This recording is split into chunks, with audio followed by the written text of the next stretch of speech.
Comment canaliser?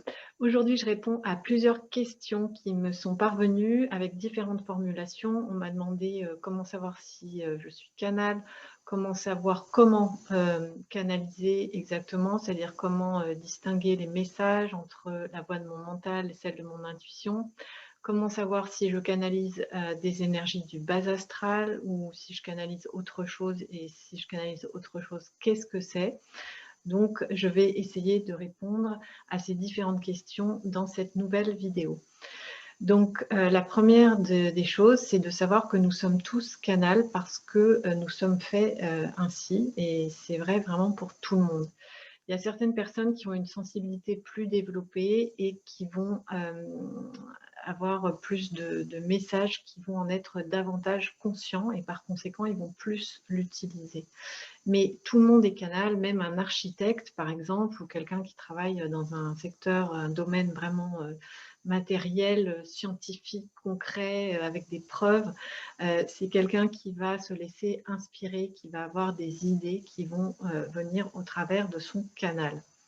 Donc, on est tous canal et on a la faculté de développer cette sensibilité et cette réceptivité, tous de la même manière, au travers de différentes pratiques. Je vais vous en montrer une aujourd'hui concrètement.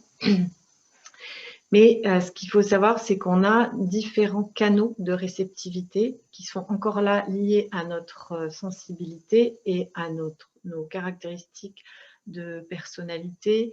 Et par exemple, certains vont avoir des messages qui vont être comme des flashs, ils vont avoir des photos, des images, d'autres vont avoir simplement des couleurs, d'autres vont avoir des sons au travers de messages ou de musique, de mélodies pour ceux qui sont dans le domaine de la musique ou qui sont sensibles à la musique. D'autres vont voir des symboles qu'ils vont savoir interpréter. D'autres vont canaliser des enseignements, par exemple. Tout dépend en fait de l'influence de votre activité principale, de ce qui vous passionne dans votre vie et de ce que vous exercez au quotidien. Ce que vous pratiquez va influencer les différents canaux de réceptivité que vous pouvez avoir. Donc ça, c'est à vous, c'est à chacun de trouver de quelle façon il canalise, c'est-à-dire comment passent ces messages. Et ensuite, pour répondre à la question qu'est-ce que l'on canalise? On canalise d'abord les messages de notre propre guidance intérieure, qui est celle de notre soi supérieur, de notre présence je suis, qui est notre Bible, notre Internet, c'est-à-dire la source de la connaissance directe. Notre soi supérieur a accès à toute l'information, toute la connaissance dont on a besoin au moment juste. Donc là encore, si vous êtes dans une incarnation où vous êtes architecte ou que vous travaillez dans le domaine des parfums ou que vous travaillez dans le domaine de l'audiovisuel ou que vous écrivez, vous communiquez, vous enseignez, que ce soit à l'école ou dans des domaines spécifiques, tout ça, ça va orienter en fait la nature des messages que vous recevez. C'est-à-dire que personne ne reçoit l'ensemble de la connaissance qui existe parce que c'est impossible et qu'on est tous des antennes avec des spécificités différentes et que selon notre vie, notre incarnation, nos relations, vraiment ce que l'on vit, on va avoir des messages qui sont centrés par rapport à nos passions et à ce que l'on vient expérimenter dans notre vie. Donc, on canalise d'abord notre soi supérieur. Ensuite, on canalise aussi nos guides spirituels qui sont avec nous tout le temps. On canalise aussi des anges, des archanges, des maîtres ascensionnés et toutes sortes d'êtres de lumière. Je vais pas, c'est pas le sujet aujourd'hui, je ne vais pas développer là-dessus, mais disons que les plus connus, ce sont ces êtres de lumière que sont les anges, les archanges, les maîtres ascensionnés, nos guides spirituels, parfois des défunts, des personnes qu'on a beaucoup aimées et qui continuent à communiquer avec nous. Voilà, c'est pour vous donner une réponse par rapport à ce sujet-là. Mais là encore, plus vous allez canaliser, plus vous allez savoir distinguer d'où viennent les messages. Moi, concrètement, j'arrive à voir si c'est un message de mon soi supérieur par rapport à ce que je fais, à ce qui m'intéresse, ou si c'est un message qui vient de l'extérieur, d'une source qui est différente, qui a une sensibilité différente, qui est complémentaire à la mienne, qui vient me donner un message. Mais ça n'a pas vraiment d'importance. Ce qui compte, c'est ce que je fais concrètement dans ma vie avec ces messages.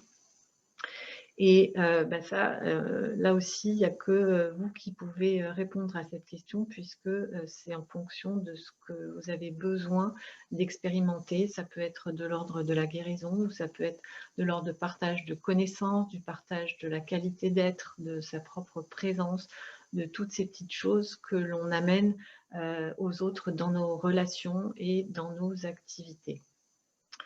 Voilà, donc l'autre facteur très important pour canaliser et mieux canaliser, développer sa canalisation, c'est de savoir que la canalisation passe toujours par le cœur.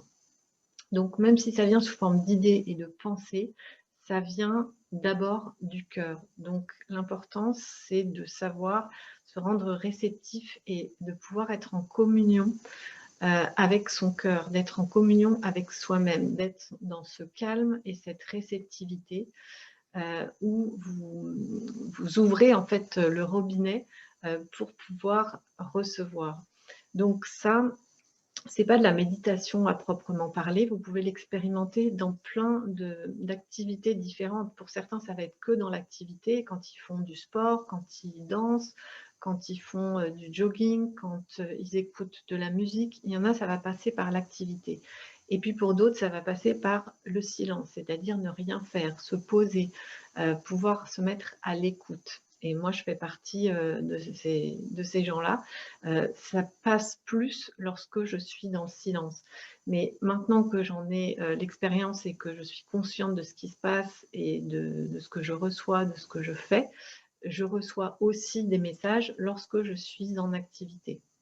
Donc, je peux être en train d'écrire, je peux être en train de me promener dans la nature, je peux être en relation avec d'autres gens et recevoir des messages. Et c'est ce que je pratique dans mon travail, dans mon métier, puisque quand je fais du coaching, je me branche sur la personne et à ce moment-là, je reçois des messages qui viennent de ses propres guides ou des messages qui passent par mon soi supérieur et qui sont destinés à cette personne.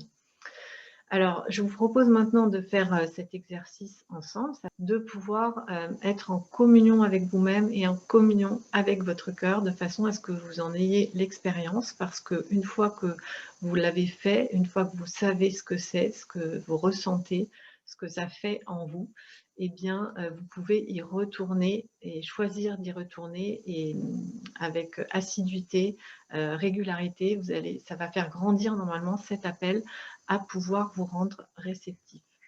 Donc pour ça, il suffit de couper les sources de distraction. Si vous faites autre chose en même temps, eh bien, asseyez-vous ou allongez-vous comme vous le voulez et puis fermez les yeux.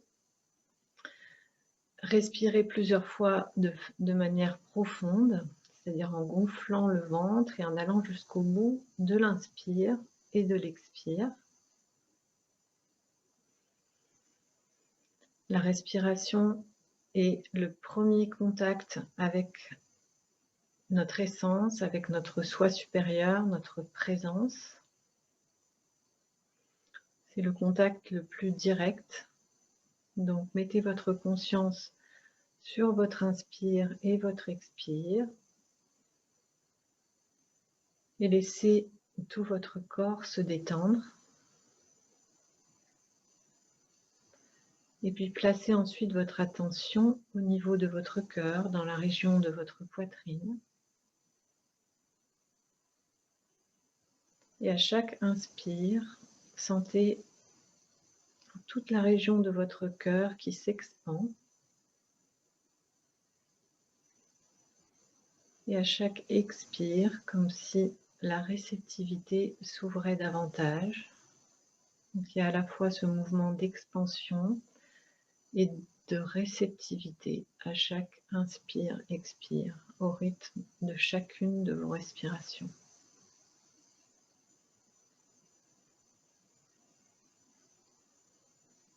Et simplement observez ce qui est là pour vous. Ressentez les sensations, y compris avec votre conscience intérieure. Regardez ce qui est là pour vous.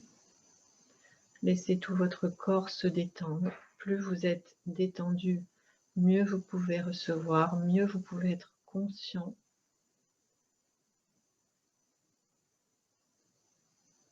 Vous pouvez vous poser la question de savoir si vous avez un problème maintenant ou si au contraire vous ressentez ce calme et cette tranquillité intérieure en dépit de ce que vous faisiez avant, de ce que vous allez faire après. Regardez comment vous êtes maintenant. Est-ce que vous vous sentez libre de toute préoccupation? Est-ce que vous ressentez tous les poids de vos soucis qui sont plus légers, voire disparus, dissipés maintenant? Et gardez le contact avec le centre de votre poitrine, avec votre cœur, dans votre chakra du cœur. Et si vous ne ressentez rien, eh bien laissez ce vide être comblé par votre propre présence, par votre essence, dans chaque cellule de votre corps, dans tous les espaces qui peuvent vous sembler vides, où il n'y a rien, où vous n'avez l'impression de ne rien ressentir, de ne rien percevoir. Laissez tous ces espaces se combler de votre propre essence. Et peut-être que vous vous ressentez nourri, que vous avez une sensation agréable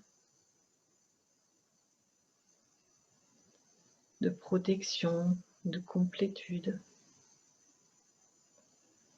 une sensation d'ancrage, de sérénité, de légèreté, de sécurité, de stabilité.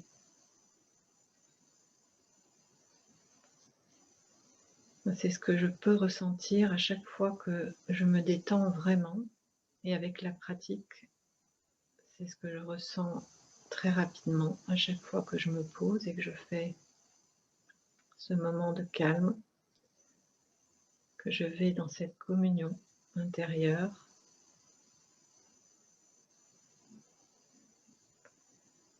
Peut-être que certains perçoivent des couleurs, des formes, des symboles.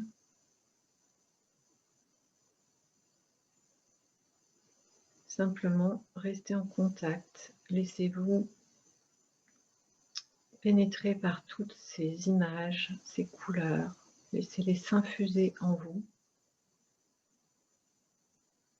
Parce que c'est de l'énergie que vous canalisez en premier. C'est de l'information énergie. Ce sont des vibrations.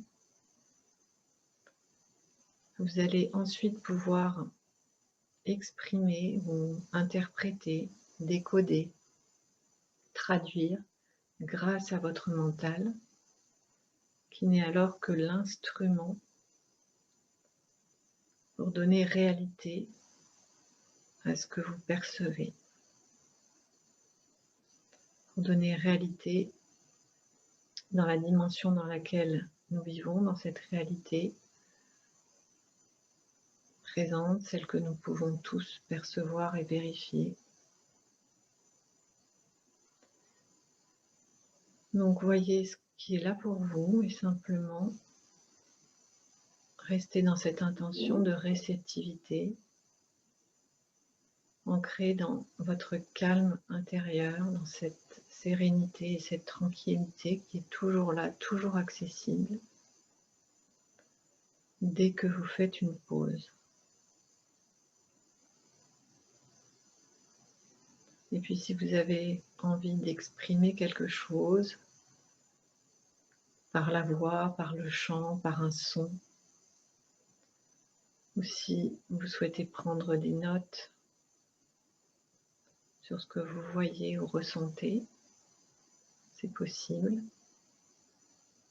Donc préparez-vous à revenir tout doucement pour réouvrir les yeux et revenir à cette vidéo, à l'endroit où vous vous situez dans la pièce où vous êtes. Prenez conscience du calme qui est en vous, même si vous avez l'impression qu'il ne se passe rien, que c'est un vide. Observez ce changement de fréquence, comme moi je le ressens en ce moment. Dès que je fais cet exercice, je vois que ma fréquence change, c'est-à-dire qu'il y a quelque chose qui se ralentit, qui se pose. Et c'est ça, donc cet état qui nous apprend à mieux recevoir. Mais encore une fois, vous pouvez déjà être réceptif sans le savoir. Vous pouvez déjà être réceptif lorsque vous êtes en activité, lorsque vous êtes concentré, aligné, centré. Ce sont également les conditions, entre guillemets, parce que j'aime pas ce mot-là, il n'y a pas vraiment de conditions, mais c'est ce qui permet au corps et surtout au mental, au cerveau de se calmer pour pouvoir recevoir et être conscient de ce qu'il reçoit. Voilà, donc une fois que vous avez fait cette expérience, vous pouvez toujours y revenir, choisir d'y revenir, choisir de retrouver ces sensations et cet état d'être qui vous permet de canaliser. Autre chose aussi qui est venue dans les questions, c'est pourquoi canaliser et quelle finalité par rapport à des gens qui souhaitent aider les autres notamment. Donc là, c'est une question qui m'a semblé importante parce qu'on ne commence pas à vouloir canaliser pour aider les autres. On commence à canaliser pour soi-même et on fait l'expérience de ce que l'on canalise pour soi-même. On le vérifie par soi-même au travers des petites choses du quotidien pour voir si c'est juste, si cette idée que j'ai reçue, cette inspiration, cette intuition, est-ce qu'elle était juste? Est-ce que ça m'a fait du bien? Est-ce que ça m'a apporté un mieux-être? Est-ce que ça m'a ouvert des portes? Est-ce que... Voilà, donc ça commence la canalisation pour soi, dans le sens de pouvoir être mieux, résoudre des problématiques, solutionner des problèmes, prendre conscience de ce qui nous bloque, de ce qui nous freine, de ce qui nous emprisonne. Et seulement ensuite, on peut le faire pour les autres, parce que quand on le maîtrise pour soi-même, on sait qu'on ne va pas se tromper et induire les autres en erreur dans des projections ou dans des choses dont l'autre n'a pas forcément besoin. Donc c'est vraiment un apprentissage, et ceux qui sont attirés pour faire ça, mais je vous invite vraiment à aller plus loin dans votre propre expérience avant de le faire pour les autres. Voilà, que vous dire d'autre sur ce sujet à propos de mieux canaliser? Oui, soyez bien présent à ce que vous ressentez à chaque fois que vous faites cet exercice, cette pause, dans ce que vous ressentez. Pour moi, il y a toujours quelque chose où je me sens ancrée, où je me sens stable, où je me sens imperturbable. Et ça, c'est ce qui me semble vraiment intéressant à développer pour élargir la confiance en soi et la qualité des messages reçus. Enfin, la qualité, elle est toujours bonne. C'est la façon dont je vais pouvoir utiliser ces messages, comment je vais pouvoir les concrétiser, comment je vais m'en servir pour moi dans ma vie et dans ce que je fais et également dans mes relations. Voilà, si vous avez des questions, comme d'habitude, vous avez tout l'espace des commentaires. Vous pouvez également m'envoyer des messages par mail dans la rubrique contact sur le site tupeuxlefaire.com, parce que j'ai observé que certains messages sont censurés ou triés, analysés par YouTube, et notamment les messages qui sont un petit peu plus longs que les autres, en général, ils sont supprimés. C'est-à-dire, moi, je les reçois par mail, mais je ne peux pas vous y répondre. Et puis, vous aurez également la possibilité d'aller plus loin sur cette thématique dans un webinaire que je vais proposer avec Rayonnance TV et Anne le 4 mai prochain à 20h30. Donc, vous pouvez vous inscrire au travers du lien que je vais mettre sous cette vidéo, dans l'espace description, ou sur Rayonnance TV que vous trouvez sur Facebook ou via leur site en direct. Je vous souhaite une excellente fin de journée, de belles expériences de communion intérieure et je vous dis à bientôt pour une autre vidéo.